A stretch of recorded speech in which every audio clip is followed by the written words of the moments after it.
ಕೊಟ್ಟಾಗ ಏನಾಗ್ಬೇಕು ಅದನ್ನು ಹೇಳಿ. ಮಾನ್ಯ ಅಧ್ಯಕ್ಷರೇ, ಬಾಂಬ್ ಬಿಟ್ಟವರಿಗೆಲ್ಲ ಸದಸ್ಯತ್ವ ಕೊಟ್ಬಿಟ್ಟು ಟ್ರೈನಿಂಗ್ ಕೊಟ್ಬಿಟ್ಟು ನಮ್ಮೇಲೆ ಆಗ್ತಾ ಇದೆ. ಡಿ.ಕೆ. ಶಿವಕುಮಾರ್ ಅವರು ಮಾನ್ಯ ಉಪಮುಖ್ಯಮಂತ್ರಿಗಳು ಇವತ್ತು ಸಾಂದರ್ಭಿಕವಾಗಿ ಬಂದು ಮಾತಾಡಿದ್ದಾರೆ. ನಿಮಗೆ ಕಳಕಳಿ ಇಲ್ಲ ಅಂತ ನಾನು ಹೇಳಲೇ ಇಲ್ಲ. ನೀವು ಅವತ್ತು ಇದನ್ನ ಬಹಳ ಗಟ್ಟಿಯಾಗಿ ಹೇಳಿದ ನಂತರ ಇಷ್ಟೆಲ್ಲ ಅಪಪ್ರಚಾರಗಳು ನಡೆದಾಗ ಯಾವ ಮಿನಿಸ್ಟರ್ ಇದಕ್ಕೆ ಇಂಟರ್ವ್ಯೂನ್ ಆಗ್ಲಿಲ್ಲ ಅಂತ, ಇಷ್ಟೆಲ್ಲ ದೊಡ್ಡ ಕೆಟ್ಟ ಅಪಪ್ರಚಾರಗಳು, ನಾನು ಬಹಳ ಅಪಪ್ರಚಾರ ನಮ್ ನೋಡಕ್ಕಾಗಲ್ಲ. ಅದು ಅಷ್ಟು ಅಪಪ್ರಚಾರ ನಡೆದಾಗ ಒಂದು FIR ಮಾಡಿಲ್ಲ ಸರ್ ಜಿಲ್ಲಾಡಳಿತ, ಒಂದು ಸರ್ಕಾರ ಮಾಡಲಿಲ್ಲ. ಇವತ್ತು ಭಾಷಣದಲ್ಲಿ ನಾನು ಬಹಳ ಅದ್ರ ಜೊತೆಗಿದ್ದೀನಿ ಅಂತಂದ್ರೆ ಆಗಲ್ಲ, ಕೃತಿನಲ್ಲಿ ಬರ್ಬೇಕಲ್ಲ. ನಾನು ಭಾಷಣದಲ್ಲಿ ಹೌದು ಹಂಗ್ ಮಾಡ್ತೀನಿ ಅಂತಂದ್ಬಿಟ್ರೆ ನಾಳೆ ಹೆಡ್ಲೈನ್ ಆಗ್ಬೋದು ಪೇಪರ್ ಅಲ್ಲಿ. ಆದ್ರೆ ಇಲ್ಲೇನ್ ನಡೆಸಿದಿರಿ ನೀವು? ಇವತ್ತು ಈ ದಿನ ಬೆಳಿಗ್ಗೆ ಅಲ್ಲಿ ಪ್ರಚಾರ ಅಪಪ್ರಚಾರ ಎಲ್ಲಿಯ ತನಕ ಅಂತಂದ್ರೆ, ನೀವು ಸುಳ್ಳು ಸುದ್ದಿಯ ಬಗ್ಗೆ ಒಂದು ಕಾನೂನು ತರ್ತೀನಿ ಅಂತ ಗೃಹ ಸಚಿವರು ಹೇಳಿದ್ರಿ. ಇದೆಲ್ಲ ಸುಳ್ಳು ಪ್ರಚಾರಗಳು ಆದ ನಂತರ ಕಾನೂನು ತರಬೇಕು ಅಂತ ಹೊರಟಿದ್ದೀರಾ? ಸುಮ್ಮನೆ ಕೂತ್ಕೊಂಡ್ರ ಅದಕ್ಕೋಸ್ಕರ? ಒದ್ದು ಒಳಗಾಕ್ಬೇಕಿತ್ತಲ್ಲ ಯಾರ್ಯಾರು ಹಿಂಗೆ ಧರ್ಮಸ್ಥಳದ ಬಗ್ಗೆ ಮಾತಾಡ್ತೀರಿ ಅಂತ. ಸರ್ಕಾರಕ್ಕೆ ನಾನು ಶಬಾಸ್ಗಿರಿ ಯಾವಾಗ ಕೊಡ್ತಿದ್ದೆ ಅಂತಂದ್ರೆ, ಒಬ್ಬ ಧರ್ಮಸ್ಥಳದ ಬಗ್ಗೆ ಮಾತಾಡಿದಾಗ, ಒಬ್ಬ ಮಂಜುನಾಥನ್ ಫೋಟೋ ಹಾಕೊಂಡು ಮಾತಾಡಿದಾಗ, ಒಬ್ಬ ಕುಟುಂಬದ ಬಗ್ಗೆ ಮಾತಾಡಿ ಅವಹೇಳನ ಮಾಡಿದಾಗ ಪೊಲೀಸ್ ಸ್ಟೇಷನ್ಗೆ ಒದ್ದು ಒಳಗಾಕಿ ಹುಷಾರ್, ಹಿಂದೂ ಧಾರ್ಮಿಕ ಕೇಂದ್ರದ ಬಗ್ಗೆ ಮಾತಾಡಿರಿ ಹುಷಾರ್ ಅಂತ ಹೇಳಿದ್ರೆ ಹೌದಪ್ಪ ಅಂತ ನಿಮ್ ಸರ್ಕಾರನ ಹೇಳ್ತಾ ಇದ್ದೆ.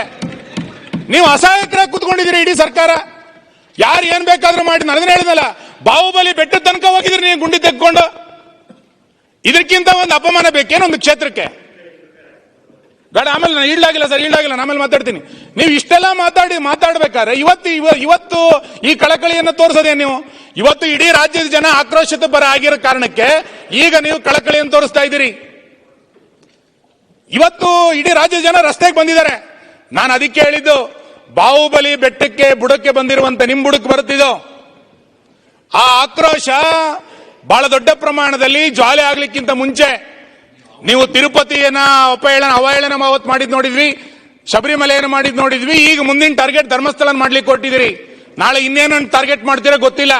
ಇದೊಂದು ಗ್ಯಾಂಗ್, ಇದು ಅಪಪ್ರಚಾರ ಮಾಡ್ಕೊಂಡು ಮುಂದಕ್ಕೆ ಹೋಗುವಂತ ಒಂದು ಗ್ಯಾಂಗ್ ಇದು.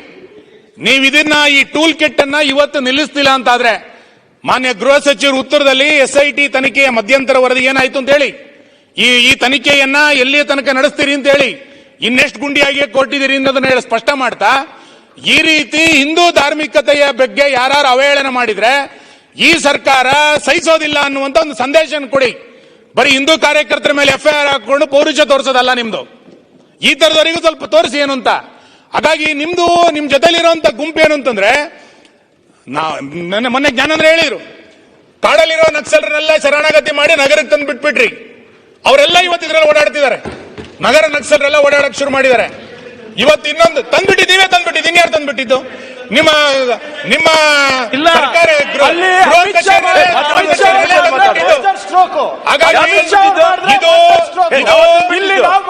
ಕಾಂಗ್ರೆಸ್ ಪಕ್ಷದ ಅಜೆಂಡಾ ಯಾಕೆಂದ್ರೆ ನಡೆದಿದೆ. ಈಗ ಅಧ್ಯಕ್ಷರೇ, ಯಾರು ಇದರ ಅಧಿಕಾರಿಗಳಿದ್ದಾರೆ, ಇದರ ಹಿಂದೆ ಯಾರು ತೆರೆಯ ಮರೆಯಲ್ಲಿ ಕೆಲಸ ಮಾಡಿದ್ದಾರೆ, ಇದರ ಹಿಂದೆ ಇರುವಂತ ಯಾವ ಸಂಘಟನೆಗಳಿದೆ, ಇದರ ಹಿಂದೆ ಯಾವ ಹಣಕಾಸು ನೆರವನ್ನು ಕೊಟ್ಟಿದ್ದಾರೆ, ಇದೆಲ್ಲದರ ಬಗ್ಗೆಯೂ ಕೂಡ ತನಿಖೆ ಆಗಬೇಕು. ಇದು ಹೊರಗೆ ಬರಬೇಕು. ನಾಳೆ ತೇಜೋವಧೆ ಮಾಡಿ ನಂತರ ನನ್ನ ಮನೆ 0 ಅವರ್ ನಲ್ಲಿ ಹೇಳ್ತಾ ಇದ್ದೆ, ಕೊನೆಗೆ ಏನ್ ಮಾಡ್ಬಿಡ್ತೀರಿ ನೀವು ಅಂತಂದ್ರೆ, ಇದನ್ನ ಮುಚ್ಚಾಕ್ಬೇಕು ಅಂತಾದಾಗ ಕೊನೆಗೆ SIT-ನವರು ಅದು ಇನ್ನೇನೋ ವರದಿ ಏನ್ ಕೊಡ್ತಾರೆ ಅಂತಂದ್ರೆ, ಆ ಮುಸುಕುದಾರಿ ಮೆಂಟಲ್ ಸರ್, ಏನು ಮಾಡಕ್ಕಾಗಿಲ್ಲ ಅಂದ್ಬಿಡ್ತೀರಿ ನೀವು. ಕೊನೆಗೆ ಇದೇ ಮಾಡೋದು ನೀವು. ಅವನಿಗೆ ಮೆಂಟಲ್ ಟ್ರೀಟ್ಮೆಂಟ್ ಬೇಕಾಗಿದೆ, ಅವನೇನೋ ಹೇಳ್ದ, ಅವತ್ತೇನೋ ಅಚಾನಕ್ ಆಗಿ ನಡೆದೋಗ್ಬಿಟ್ಟಿತ್ತು ಅಂತೇಳಿ ಕೊಂಟೆ ಮಾಡ್ತೀರಿ. ಅಂದ್ರೆ ಇಡೀ ರಾಜ್ಯನ ಮೆಂಟಲ್ ಮಾಡ್ಲಿಕ್ಕೆ ಕೊಟ್ಬಿಡ್ತೀರಿ ನೀವು. ಹಾಗಾಗಿ ಇದು ಯಾವುದಕ್ಕೆ ಅವಕಾಶ ಕೊಡದಲೆ ಇದರ ಭಾವನೆಗಳಿಗಾಗಿರುವಂತಹ ಹಾನಿಗಳನ್ನ ಯಾರು ಆ ಹಾನಿಯನ್ನು ಸರಿ ಮಾಡ್ಕೊಳ್ಳೋದು ಯಾರು? ಹಾಗಾಗಿ ತಕ್ಷಣ ಸರ್ಕಾರ ನಿಮ್ ಇಡೀ ಮಂತ್ರಿ ಮಂಡಳ ಹೋಗಿ ಧರ್ಮಸ್ಥಳದ ಕ್ಷಮೆಯನ್ನು ಯಾಚಿಸಬೇಕು ನೀವು. ಹೌದು, ನಮ್ ಕಡೆ ತಪ್ಪಾಗಿದೆ, SIT ರಚನೆ ಮಾಡಿ ಅಪಪ್ರಚಾರ ಮಾಡಿ ಸುಮ್ಮನೆ ಕೂತ್ಕೊಂಡಿದೀವಿ ಅಂತ ಚರ್ಚೆ ಮಾತಾಡಿ. ನಿಮ್ಮ ಸರ್ಕಾರದ ಬಗ್ಗೆ ಹೌದಪ್ಪ, ನಮ್ಮ ಧಾರ್ಮಿಕ ಕ್ಷೇತ್ರದ ಬಗ್ಗೆ ಈ ಸರ್ಕಾರಕ್ಕೂ ಕೂಡ ನಂಬಿಕೆ ಇದೆ ಅನ್ನುವಂತ ವಿಶ್ವಾಸ ನಿರ್ಮಾಣ ಆಗುತ್ತೆ. ಹಾಗಾಗಿ ಒಂದು ವಿಶ್ವಾಸದ ಹೆಜ್ಜೆಯನ್ನ ಸರ್ಕಾರ ಇಡಬೇಕು.